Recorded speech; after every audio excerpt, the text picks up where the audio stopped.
All right. So, introduction to analytics. So, what is business analytics? So, according to Harvard Business School, business analytics is the process of using quantitative methods to derive meaning from data in order to make informed business decisions. So, pretty straightforward. But let's talk about the reason why. So, there are three key pillars in regard to why analytics are important to us. First and foremost is around informed decision making. So, as you guys know, decision making is such an interesting science in and of itself, especially within the context of business. We have tons of emotion and people and differing priorities. Analytics seeks to kind of cut through all that, right? By leveraging data to create facts and also help us kind of neutralize some of those other uncertain factors. So informed decision making is absolutely one of the key pillars of business analytics. The other piece is another piece is around improved operational efficiency. So I imagine the term cost hacking might ring a bell for some members on the team. So analytics really helps us to take a closer look at that and deliver against some of our objectives to become more efficient as a supply chain, as a team, as a company. So this year, to kind of just give some real world examples, analytics has helped us unlock some of the opportunities that we've been able to drive to improve our efficiency, be it around pursuing case pick improvement, be it around looking for truckload utilization, and the list goes on and on. Analytics has helped us kind of shed light on that and ultimately enable us to see the opportunities that we need to go and chase. And then last but not least is around greater revenue. So believe it or not, leveraging data in creative and maybe different ways can lead to increases in revenue for us. So it can lead to new ways for us to go and sell more of our products. So Jalissa will definitely expand a little bit on that in her examples later on, but that's absolutely another key pillar in the value that analytics can provide in a business context. As far as how, so analytics can really be thought of as a progression or kind of like a model of progression. So on the left-hand side, as you can see on the slide, you have the first step in the model, which is really the reactive phase. That's really the starting point of any journey of business analytics. Reactive simply means you are looking in the rearview mirror. You are describing what happened in past tense. On the right-hand side, you can see there is the proactive phase. So this is essentially the opposite, right? This is as advanced as you can be when you have data streams kind of informing every single decision you can make, or kind of augmenting decisions in a proactive and meaningful way. So that's the simple view of the end to end. I think that we are absolutely more on the left side as a team and as a company, but very passionate and determined to continue moving to the right, to continue to make progress. I think we've actually seen some examples of this progress just in this most recent year, where historically we've been very focused on simply descriptive analytics, understanding what happened, but in the rearview mirror. But this year we've taken some baby steps to move further down the path of being a little bit more proactive. So I would argue that we've created some tools and opportunities to be a little bit more diagnostic, right? So think about reason coding and SAP that a lot of you guys are responsible for in terms of late deliveries to customers. That data enables us to have visibility to be diagnostic in regards to a specific business issue, late deliveries to the customer. So we're able to kind of shed some more light on that and go and then chase and correct based on what we're seeing in the data. So I think that's one little tiny speck, but nonetheless, it's a really good sign that we are continuing to move down this route of progression. Dan, you want to flip to the next slide? Perfect. So with this, guys, I'm going to turn it over to Travis, and Travis is going to walk you through some of our most common key performance indicators. Yeah, well, good afternoon, everybody. I wanted to highlight two KPIs that customer solutions and customer collaboration really look at the most. First being fill rate. So fill rate, also known as service level within the industry, is very simple. Did we ship all the cases that the customer ordered? It's very simple. When you got a purchase order, if they ordered 1,000 cases and we only shipped 300, then that's about a 30% fill rate. This is very obviously important to the customer as well as ourselves, that we maintain a very high percentage, because we want to be filling at the highest level possible. The corporate target for Danone is 98%, and that's actually usually very achievable. Being with the company for the past 2 years, it's only very recently that we've been seeing some challenges as well as some opportunities through COVID. And again, synonymous to service level. You may see it both ways. Now, where can you find this data? Where can you find this information? You can find this in MicroStrategy in the 2001 Customer Solution Self-Service dashboard, as well as SAP. You can pull that manually. Now, for the customer solutions people on the call, it's very easy to feel like fill rate is something that's not in our control, because ultimately we don't have any control of what's going on our POs. But in some ways, we actually do. So, for instance, the low code report. This allows us to actually influence fill rate by putting product on the PO that would very likely be cut due to shortages, due to low code. This allows us to influence fill rate. And another way to do that is to move POs around, particularly when they're full truckload, to move POs around to capture resupply. So both reports of the low code tracker, as well as what Jake sends out each day in regards to moving POs around to capture resupply, that's a great way for us as the CLSs to influence fill rate. Secondly, on-time delivery. Did the carrier deliver the product on the day that was requested? This is something that a lot of us deal with more regularly. This is something that we can more actively influence. But there's a key distinction here. We want to make it very clear that on-time delivery refers to if the actual delivery date is less than or equal to the requested delivery date. That's what on-time delivery actually is. So if we end up changing the delivery date because of the LTL schedule, for instance, it's still considered late. And that's why reason coding is so important. That's why we're always focusing on route schedule blocks, because these are the conversations that Simon and the execs are having with our customers to determine how our performance is. And what an important distinction here as well, Walmart and very few other customers consider early as not on time. So OTIF, on time in full, is a different metric when it comes to Sam's and Walmart, because they don't even want it early. But most customers, they'll take it early. So that's why we base our on-time delivery on that. Corporate target is 95%. And it makes sense if this is not delivering on time. We're looking at fines, fees. We're also looking at the customer losing potential sales. So there's definitely you can definitely quantify the money here that's going in and out of this. And where you can find this in the data is the 2002 CS TMS comprehensive service details. And that's what I use to pull the reason code reporting. You can also find this in MicroStrategy as well with the 80306. But both of those we can actually influence more than we may originally consider. And there's a lot of data and analytics that are going behind the scenes, both on the collab side as well as us on the CLSs. Dan, if you want to take on the rate of control. Perfect. So I'm going to talk about the two primary KPIs for the S&A team. So the first being rate of control. What that is it's the total amount of, or the percent of total shorted cases that were cut at the time of order. So that's prior to the delivery create.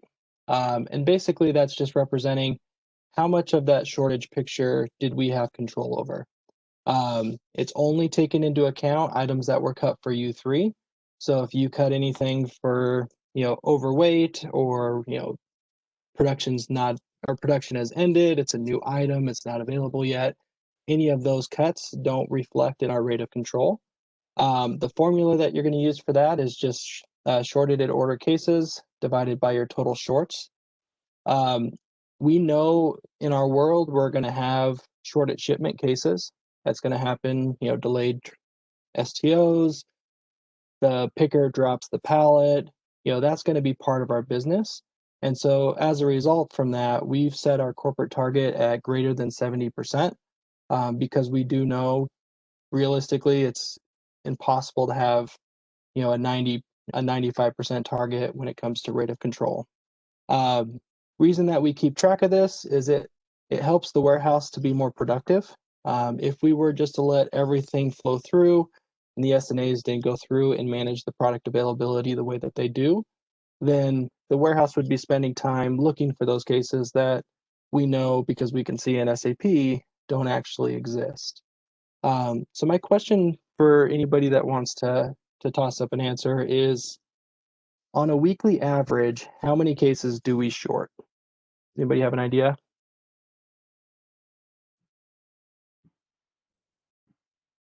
Million. 10,000. What was that, Noel? 10,000. 10,000? That's probably really low. 200. Matt, I think you're way too high. Very, very low. 800,000. Closer. 5 I like billion. Olivia's answer the best. A lot.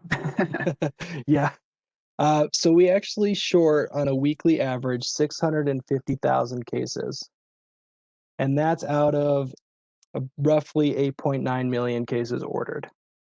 See, if you think about that, the SNAs are going through and they're reviewing all of this data to say these cases aren't available for these reasons, and then they're managing the orders so that we can then create deliveries, and then the cascade down to the warehouse and into transportation. All those things take place as a result of their work. So of that 650,000 cases, the SNAs are cutting 520,000 cases a week.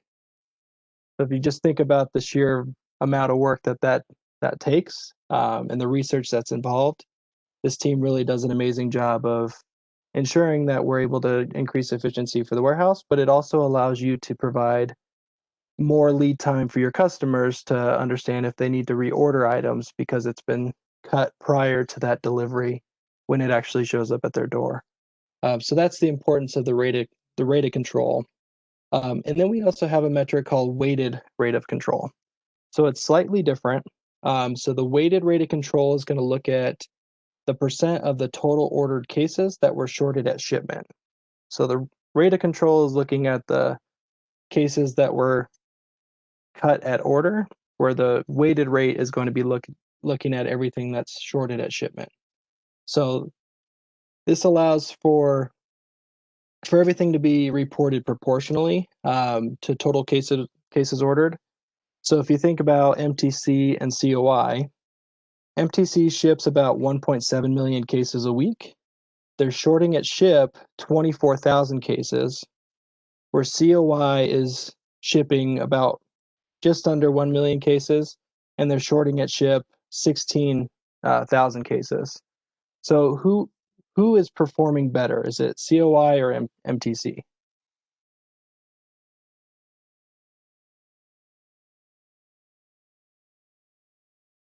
Anybody want to venture a guess? Do I count? No. Shoot. Come on, somebody.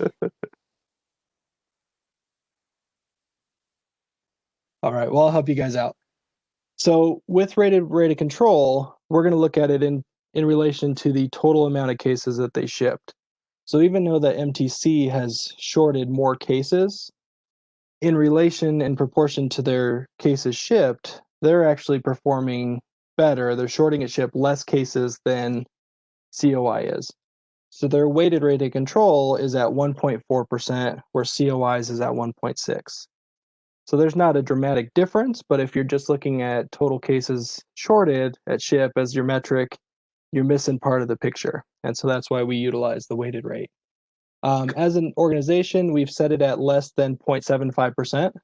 So with those two examples, we are significantly above our target, but the SNAs are actively working on finding ways to mitigate those shorted ships through their investigation and their utilization of the the rate of control, which I forgot to mention. Currently, we're at 80%, which is 10% above our target right now. So that falls into our above target range.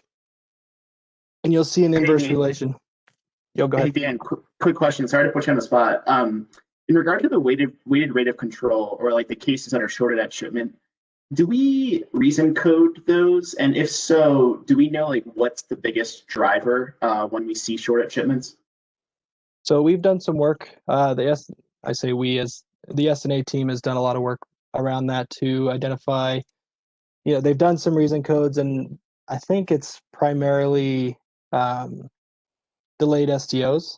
I mean, if Chad or Yeah, it's Amari about, this is Noel, it's about 24-25% late STOs and also around 20-something% QA hold. So that makes about half of the shortages are those two reasons. Got it. Thanks, Noel. I figured you might have the answer with the Project Fire ownership. Have y'all done any studies on what the actual cost of shorting customers is? Like if our target fill rate's at 98% and we're filling at 92, I assume there's incremental costs to that tied to fines and things like that. Is there any studies been done on that? I haven't done any myself or heard of any, but that's a good call out.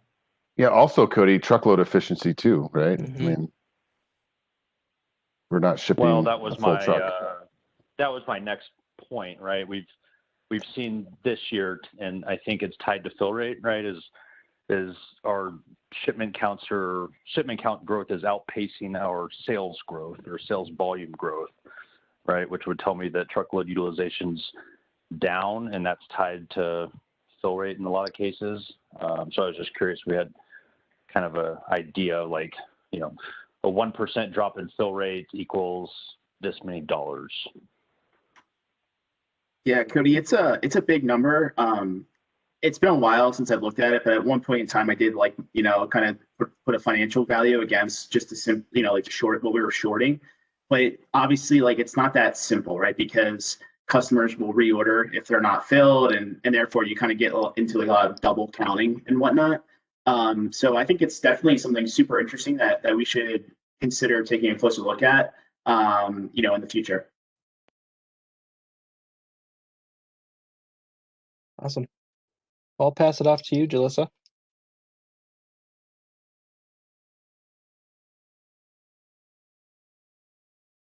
You're on mute. You're on mute, Jalissa. Sorry. Hi, everyone. Thanks, Dan and Travis, for taking us through the known metrics. I'm going to cover metrics that we look at as customer collaboration, and the metrics that have been discussed impact the customer as a downstream impact. So late trucks, shorted cases all impact what happens at the shelf and at retail. So the first that I'll discuss is in stock, specifically store in stock, which is really, is the product available for the end consumer to purchase? If it's not there, there's a chance that that person may pick up something else, preferably within our portfolio, but they may switch over to a competitor, or they could walk away completely because it's their absolute favorite yogurt, favorite flavor, and if it's not there, they're not buying. So having low in stocks can create lost sales for a company. Now, this measure does vary across customers. So generally, to measure it, we're looking at a very granular level. So store, item, and day. And it works out to be binary. They get a flag if it's in the store, or they get a 0 if it's not. And then that all rolls up into the aggregate to give us a sense of, is that product in stock across the chain? Some customers have more advanced ways of looking at this. So they may put that against a minimum that is at shelf. So if stock drops below that minimum, then they're out of stock. Or they could use more advanced capabilities using algorithms. So maybe it's out of stock because there's no inventory, or out of stock because there's no scanning sales. So just be aware that part of these metrics are understanding how your customer views them as well, so you can make sure you're speaking to the same language with them. Now, targets do vary. Rule of thumb is 98%. Some customers are a lot more strict. Some are a little more lenient, and sometimes it depends. If it's on promotion, they want to be 100% stock. If it's, base demand, maybe 95% is okay. We do get this data from our customer portal. That could range from IRI, RSI, Market 6, Atlas. There's a whole slew. And if your customer doesn't have a portal, but you have a good relationship with them, it doesn't hurt to reach out and ask them for that information because any data is valuable. The other metric that I like to cover focuses on inventory, so our days of supply. And essentially, it's inventory being consumed by sales. So real simple, we're just dividing inventory by sales, and this can be measured at both the store level, because stores will have product in their back room and on shelf. And it can also be measured at the customer's DC level because there's product existing within their warehouse. So why do we want to measure this? It gives us an indication of, do we have too much or too little inventory within our network? It's hard to place a target because it does vary by product. Some products are super high velocity movers, so you might be okay with a little bit more days of supply, maybe a week and a half. There's other products that just kind of sit on the shelf for a while, or maybe never get sold and they become a waste issue. So it might be okay to be closer to a week or 6 days. And again, we would normally access this through our customer data portal, but if your customer is willing to provide that information to you, again, it doesn't hurt to ask. So our team's prepared some scenarios to kind of walk through all of these metrics and how you might think through the process of solving an issue and coming up with an actionable opportunity. But before I move on, I do want to pause and ask if anyone has questions in regards to our matrix that we've had laid out here.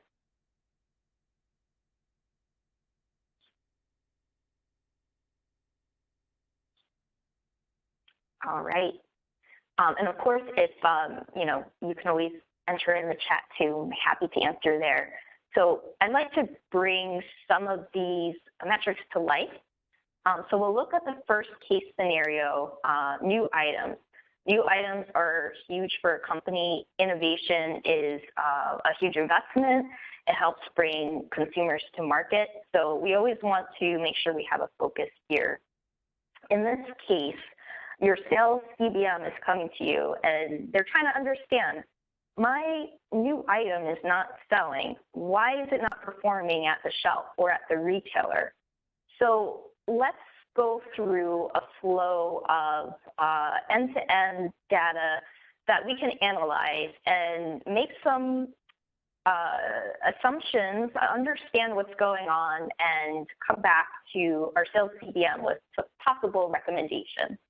So Dan, if you don't mind going to the next slide. All right, so the first point that I would look at is starting right at the beginning of the chain. So within MicroStrategy, I'll go into our fill rate report and look at our known shipments and orders. So you can see in the table to the right, we have a couple of red flags. Right in the beginning of June, we had some less than stellar fill rates. And then towards the end of August, again, pretty sizable gap. That being said, we did have a long stretch that orders were filled 100% complete, but maybe we want to understand a little bit further, outside of shipments, what could be happening at the shelf to drive that. Dan, if you don't mind moving ahead.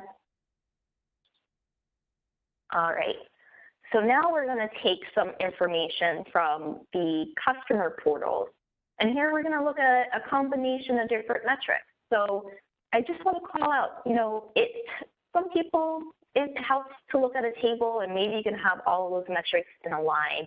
And for others, they may be more visual and want to see it in a trend aspect. So here we're looking at a chart. We're looking at our metrics week over week. We know that from our last slide, we had some shorts in the beginning of June, and then we also had some in August. So I have highlighted in August, in the red box, a couple of things are going on. So the black line represents the store in stock, and we can see a clear decline, as well as the store servicing, or the warehouse servicing the customer, which is our blue dotted line, both declining. So we could assume that that potentially was due to the shorts. The other interesting thing, if you look at the green bar, which is our sales, and the purple bar, which is what the store received, sales is outpacing it. So the combination of shorts plus strong sales above what the customer received could be driving some out-of-stock situations and loss of sales. All right, Dan, one more slide for our new item. So one other thing that we can check to really just take a holistic view of what could be occurring in the situation. In this chart, we're looking at the stores selling the product. And again, it seems to all go hand in hand. We see the declines in June as well as August because unfortunately, we did not have the product ship out in full at the beginning. So we are also seeing stores not selling because product is not available to purchase. So having all of that information can help you decide now, where do I go next? How can I answer my sales CVM? How could I work with my customer? So let me pause here. Any ideas or thoughts, or how would you recommend approaching back and having a conversation with your CVM?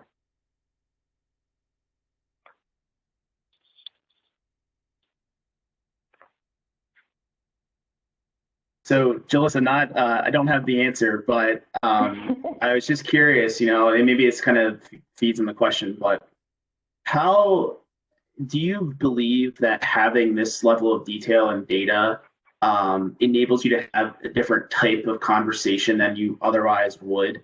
Like, do you see the customers being maybe a little more easy to smooth over when problems do arise, or the sales team maybe? I don't know. What are your thoughts on that? Yeah, so we're using the customer's data as well as our data to bring the full story to life. So, you're speaking to the customer in their language, and you're also speaking to the sales team within the known language. So I do believe that normally when you can present your findings and then come up with a possible recommendation or solution, your customer partners are receptive. In terms of a recommendation here, what I would take as a first approach is partnering back with my key stakeholders. So that would be sales, that would be the customer, that could also be demand planning or supply planning, to really make sure that, we're aligned on what those order needs are so we can fill as complete, if not complete, at the first point of requested ship. And then it also helps us to understand the impact and pattern. So if this is consistently an issue, we can go back and work through some new processes and improve for going forward. So that would be my suggestion. Again, there's different ways you could partner. Sometimes a customer, let's say, is more receptive to others and could depend on audience. So maybe this % of store selling chart is going to be really impactful for the category people at your customer. Whereas our prior chart, where we're looking at the service level and the in-stock, may really speak to a supply chain counterpart. So it does help to have that holistic story to really, again, bring insight back to your teams. And Joseph, one quick follow-up question. Have you ever encountered a situation where, at least in my experience, I find that the customer and the sales team will be really quick to point the finger back in our direction. As far as blaming a service failure for situations like this is kind of the most common thing that they want to point at. But have you ever had a situation where your analysis in detail has actually resulted in you finding an opportunity within the customer's four walls where maybe they could make a modification to their inventory level or something else which would be the corrective action that should be taken? Yeah, I have. And actually, that's a good segue. So in this example, this is a scenario where we shorted. If we hadn't shorted, let's say that was 100%. Again, if you flip back one slide, and let's just pretend again that there were no shorts at all from Danone. If our sales are outpacing what they're receiving, that could be an opportunity where there could be adjustment at replenishment or at forecast because the demand maybe was higher than expected. So it does go both ways. Again, in this example, there were shortages, but to your point, that's not always the case, and these metrics could allude to something else. So again, just reinforcing the fact it's really good to take that end-to-end holistic approach to really understand what's happening at each link of the chain to best solve for any scenario that you're facing.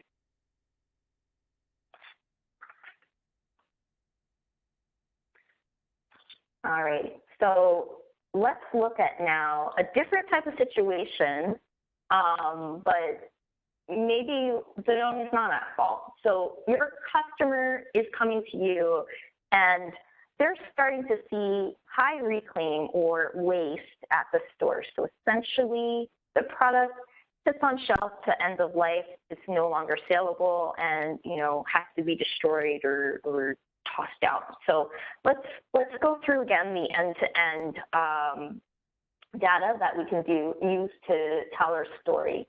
And again, analytics can be personal. So if you're a more visual person, if your audience is more visual, maybe having charts that are combining the metrics will really speak to them. And then there's some that need to see the hard data figures. So a table might work. So in this example, we're comparing both our internal Danone shipment data as well as the customer data as of replenishment. So in this case, and I know it's a little light here, but we have 100% filled orders. So there's a yellow line up at the top, and we don't have any shortages against this item. But we can see some interesting things occurring here. So the gray is the actual orders that the customer placed and what's filled in full. And the blue bars represent sales. So in the red box, we see a really large spike in sales, but not that much orders beforehand. And we don't see a reaction to the customer in terms of orders to Danone until after week 2. So you see the gray area, which represents our shipments going to the customer. And at that point, sales is already starting to drop off. And they don't really pick up again. But, that inventory is still out there. It's made its way down the network. So this here could be a really big red flag on opportunities that we can take with the customer to fix it. The one other metric that I'll point out here is the blue line, where you see again that reaction from the customer. Their store in stocks dropped pretty dramatically, and they really don't recover again until we get product back down into the network for them. So Dan, if you don't mind going to the next slide. So let's just do 2 more checkpoints here. So on the top chart, we have our % of stores selling. So see, pretty constant, generally within the trend. We have a spike of store selling with which equates to the high sales, but then kind of drops off again. And you can see that relation in the bottom chart where sales kind of low, kind of steady, big spike, and then drops down again. So here, what I would think is happening is we have a product that is price sensitive or elastic. So pricing here, a promotion occurred within the September weeks that, you know, stores were selling, customers were responsive, but as soon as it goes back to an everyday price, sales go down. And then if we equate back again to timing, an opportunity potentially would be making sure that, one, we're aware of the promotion, two, we're aware or as aware as possible to the expected demand. And maybe that means having those orders come in before the promotion starts. So it's there on shelf, right place, right time, and can support those sales. So hopefully that gives some insight into ways that you can work end to end, come back with some solutions to your customer, and really work to improve going forward. Before I hand it off to Dan, any questions? All right, Dan, it's all yours. Perfect. Thank you, Jalissa. So I wanted to walk everybody through a real life example that we're actually still in the middle of the journey of dealing with Amazon and their chargebacks.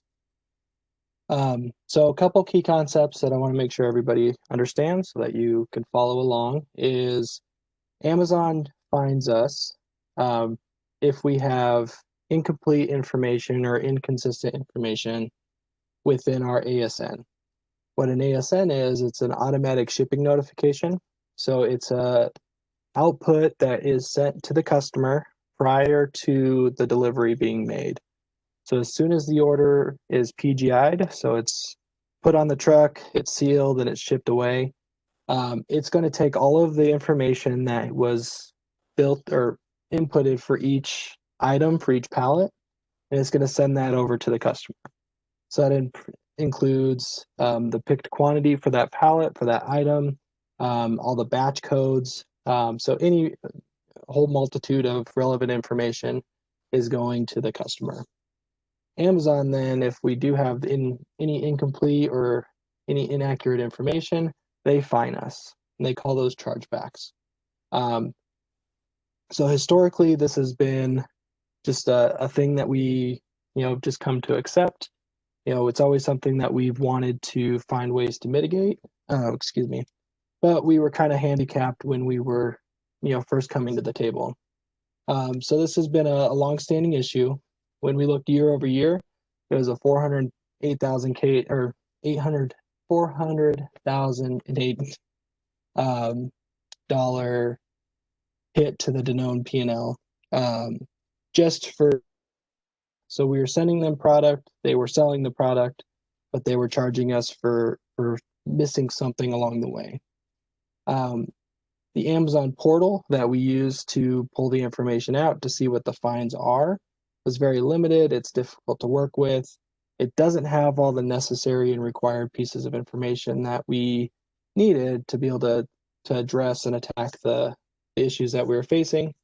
We were also only looking at a week-to-week time frame, so we weren't really able to see trends and kind of long-term issues. We were only looking at, okay, this week is 3% higher than the last week, and these buckets were a little bit different, but we couldn't see at what pace we were growing at, or if we were making improvements over the kind of the duration of time. And we also had blind spots in our Danone ASN process. So we didn't have a full grasp of how ASN should be set up, really what information was being pulled from where. There wasn't really a solid process owner for managing our ASN outputs and everything that's involved with that. And then we also tried to take a dual approach where we were doing manual ASNs in the Amazon portal, which is very time consuming and required additional resources, with a mix of automatic ASNs, which are the SAP outputs that we were sending.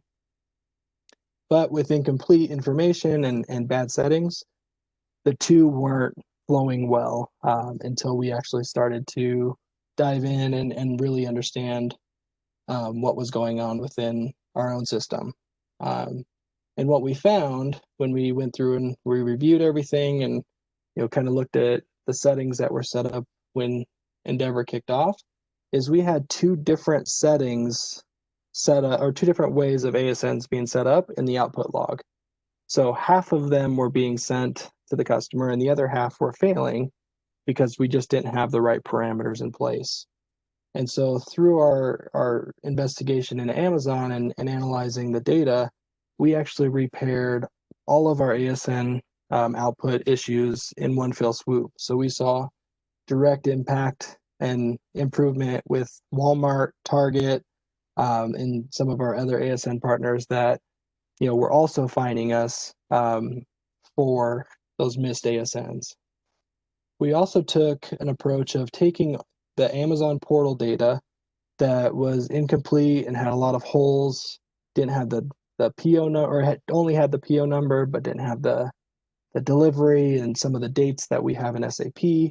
And so we combined that with a ZOTCM poll, and we created a full story of, okay, this is what we should be looking at. It helped assist us in our research, being able to quickly go and track down pieces of information instead of having to every single time go and recreate the wheel. So we created that dashboard. And then we pulled all that necessary data and we started to review it on a broader time frame. So we started looking at year over year, and then we broke it down to month over month. But then we also still are reviewing it week over week. So we're still getting, we're seeing the small impacts that we can then take action on, but we're seeing trends as well by expanding that time frame. And through this, we created our weekly scorecard that Kate sends out every Monday. So we're still, like I said, we're still in this journey, but we've built the tools through analytics to be able to go in and work towards solving the problem. And then while we were doing all this, we actually transitioned into a full manual ASN management while we fixed and repaired all of the, the system settings and the EDI mapping and a lot of the issues that we identified. We fixed those and moved into, now today, we are in a full automated state because we were able to analyze the issues, find the solves, and then put them into action so that we didn't have to utilize that additional headcount to just manage something that we systematically could do automatically. And as a result of all this work, we've identified some key issues. And now, like I said, we're fully automatic, which 6 months ago, we didn't think we'd be here, but through analysis, we got here.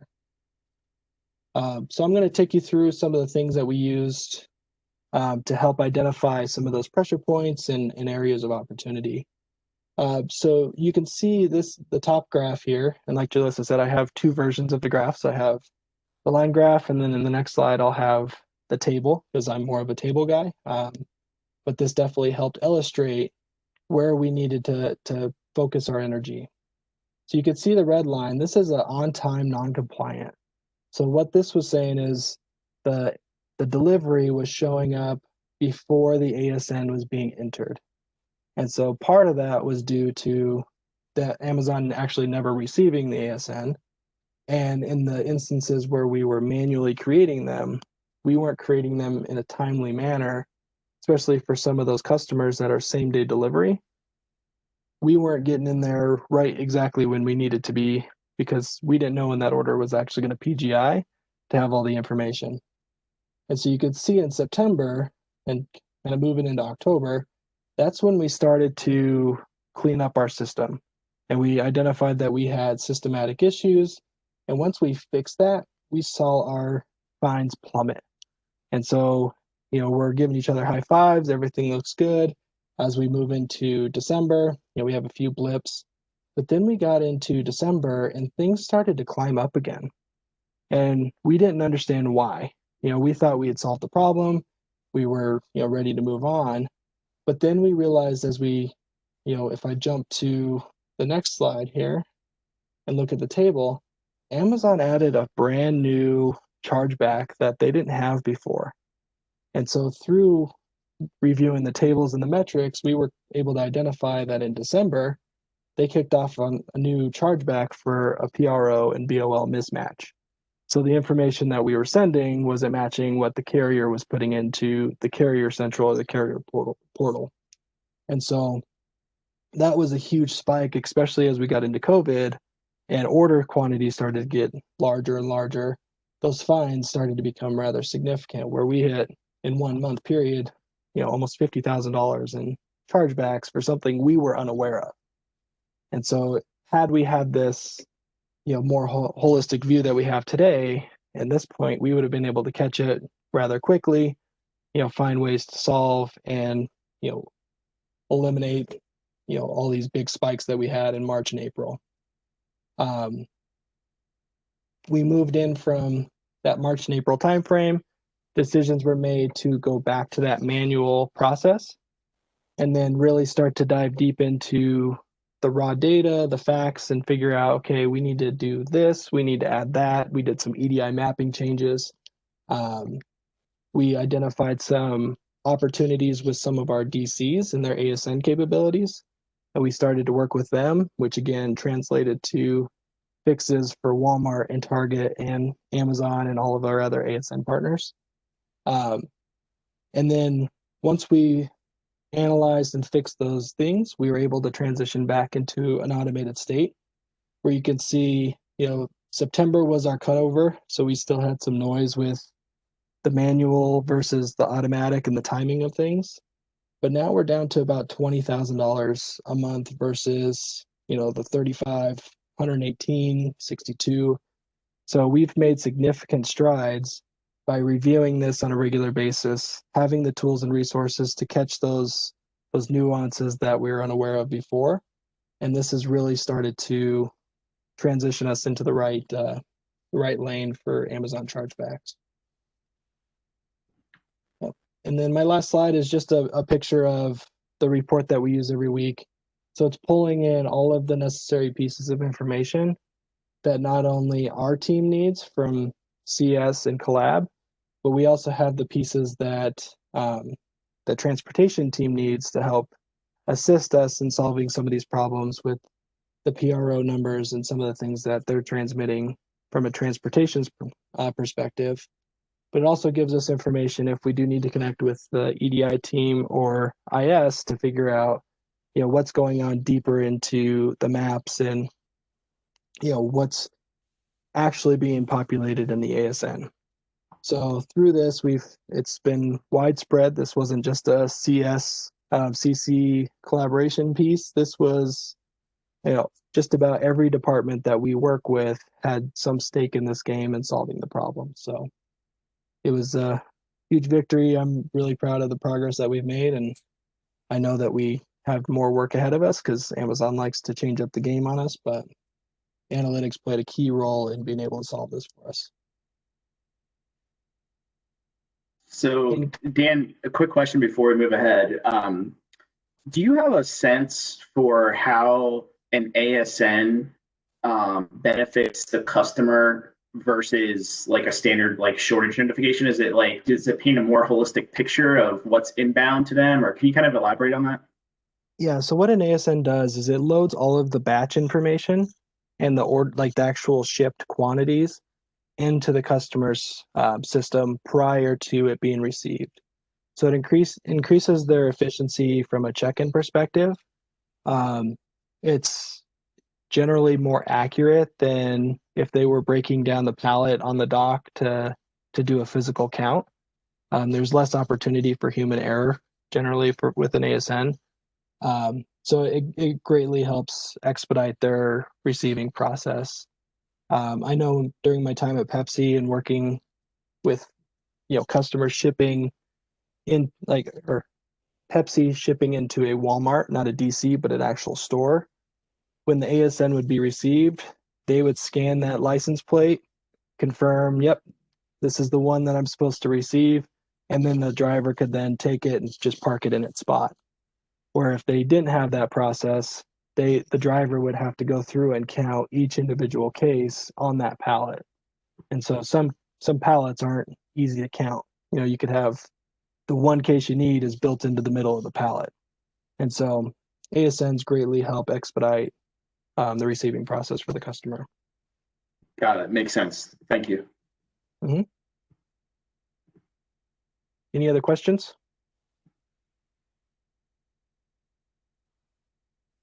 Awesome. Well, Matt, the show's yours. Awesome. And if you can flip to the next one, Dan. Great.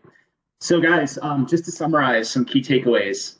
First and foremost, our analytics journey is just beginning, right? So you saw the, kind of the progression grid on one of the first slides or in our intro slide. We have still such a far way to go. One of the terms you're going to start to hear a lot about is digitization. So this is one of the key pillars that Danone is really looking to invest behind, in the coming years, and actually really in the immediate future as well. This is going to be applicable both, at a corporate level and also within our supply chain too. So you're going to start to hear about, new initiatives to, further digitize our supply chain. And that's really going to open up a lot of doors to help us kind of continue on that path of progression. Takeaway number 2 is around, the opportunities that can be actioned today. So Jalissa and Dan walked you through 3 examples, but there are so many when you think, about our supply chain and even just within our functional area of customer solutions and collaboration. There are so much low-hanging fruit that we can go and pursue. So, the opportunities are endless. The last one is going to be super important. I need everyone to kind of perk up for a second. Your help is needed on this journey. So what you guys will see in the next few weeks, probably before the end of the year, are going to be more hands-on sessions to get smaller groups further engaged and familiar with our standardized offerings mainly in terms of reporting. So whether you guys are aware or not, we have a team of analysts, Erica and Ishan, who do a phenomenal job of creating and maintaining a lot of standardized reports for us to cover things like on-time delivery, OTIF, fill rate, bracket pricing compliance, so on and so forth. So in the next couple of weeks, we're actually going to be setting up these discussions to take a further look at these different reports, show you guys where they are, give you just a couple of quick examples of how to use them, how to navigate them, how to get value from them. So just be on the lookout for that. And that's really going to be our next immediate step to help us kind of continue on this journey as a team, and hopefully for your benefit, right, to make your lives a little bit easier, bring some of these data and insights closer to your fingertips. So that's what we had for today. I will just pause there for 1 second. I know we're just about time, but does anyone have any final questions before we sign off?